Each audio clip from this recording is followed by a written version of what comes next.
lived here since I was 2 years old. And my family, my mother's family, has been in this community for 8 generations. So I've never not really lived in this community.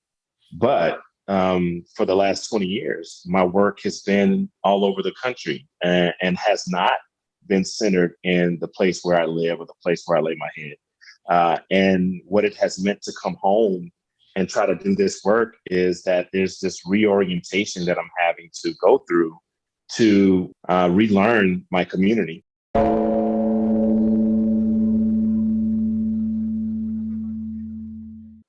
Carlton Turner is a poet, performer, playwright, organizer, speech maker, construction worker, farmer, and nonprofit administrator from Utica, Mississippi. He and his older brother Maurice are two halves of a poetry and music group called Mugabe, or Men Under Guidance, Acting Before Early Extinction. From 2001 to 2018, Carlton and a whole bunch of other people transformed an organization together called Alternate Roots, from a predominantly white network of dozens of anti-racist cultural activists from the South to a deeply multiracial social justice network of activist artists from all throughout the South. I know, I've been part of Alternate Roots since 1989, and the transformation is truly one for the textbooks. And to no small degree, it's because of the tens of thousands of miles that Carlton traveled each year to visit and meet and organize other members, first as a member himself, then regional development director, then as interim director, and finally as executive director.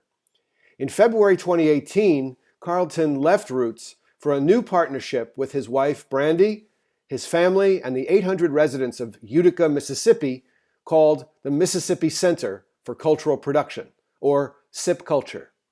This new place-based organization weaves together agriculture with contemporary media and storytelling to promote the legacy and the vision of this small but mighty town. Can you go home again, even if you never left? Let's see.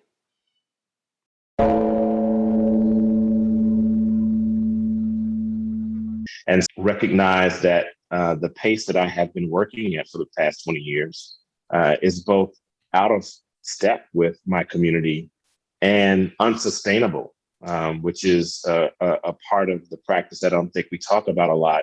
But the more that I turn my attention towards home and the work that I'm doing here, that I'm engaged in, the relationship that I'm building with the community, I realized how out of step my pace was with nature or the natural state that my community exists in. And I've had to realign my time frames, realign my expectations to fit within a scope that is congruent with the community that I'm growing with and being trained by at this point. When I think of the phrase "it's all theater," what I'm reminded of is the many different roles that we all wear in all of our lives, like as a father, as a brother, as a son, as a community member, as an artist. I think of my role as an advocate. I think of my role as an activist, a thinker. And all of those roles, they require, I'm constantly kind of like moving in and out of different modalities that make sense for the moment and make sense for the work that I'm trying to accomplish and the role that I'm trying to negotiate. I think of the world as a stage, I think some famous guy said that. I'm not sure exactly who he was, but he said the whole world's a stage, the world's a stage. And I think about that a lot, and the different personalities and characters and folks that you run into in life. And I'm sure that I'm one of those characters for many people, here's Carlton, and I don't think of it as about performance as being someone who you're not, although that is sometimes how performance happens, but that there's a particular expectation that you're assuming in particular roles, and that you're playing into that or living up to that or exercising your ability to morph into those different frames. But sometimes I am needing to be the director or the executive or the person in charge or the boss, which I hate. I hate the idea of being a boss, but people look at me as the boss. And I think about the different ways that I have to show up for different people, and what that means on a daily basis, and how there's things that are riding on me showing up. I think about the ways that I am called upon to be in service of, or to be an advocate for, or a stand-in in many ways for people who don't have access, or can't be in those spaces. Well, it's interesting. My mother, who you've met, and she is both the matriarch of our family, but also she's a staple in the community. So people know her, and I use her quite often as a reference point. So if someone they can't quite place me, I say, well, do you know Geneva Turner? They'd be like, oh yeah, I know Miss Turner. Live on. That's my mother. Oh, it makes sense then. And then they can see me, and they like, oh yeah, you look just like her, such whatever. For all practical purposes, my mother can't really tell you what I do. And so she can tell you that I travel, or that I'm important, or that I've been to the White House, but she can't tell you what it is that I actually do. Which, it's a lot to unpack, because it doesn't fit in a neat category of, oh, he's a teacher. Oh, he's a librarian. Oh, he's a doctor, or whatever the thing may be. To try to say that I'm a cultural organizer doesn't mean anything to people who live in my community, because they don't use that language, and they don't know other cultural organizers that identify as such. So coming back, where my mother has been the most consistent frame for people to kind of keep tabs on me, and to check in and see how I'm doing, they don't know much more than my mother knows in terms of like what I do. So in many ways, it offers a fresh space, because I can then define for the community what that means.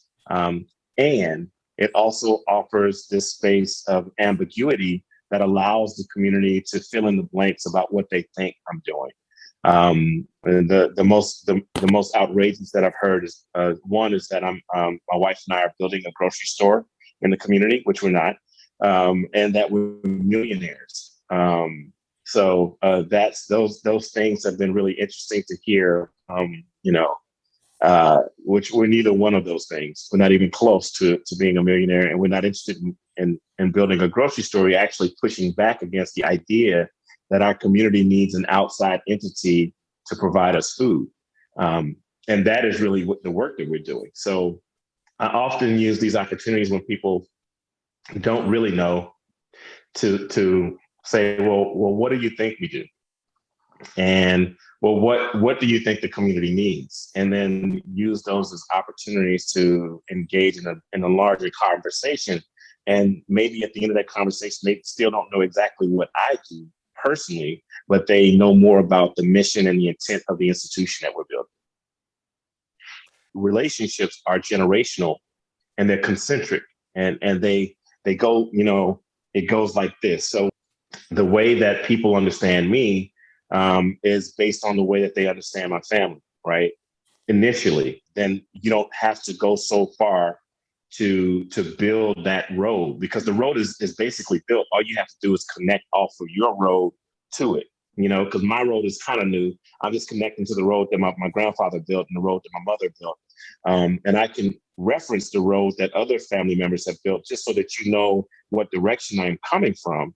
But that doesn't mean that I'm going to connect to that road back to the way that you understand that relationship.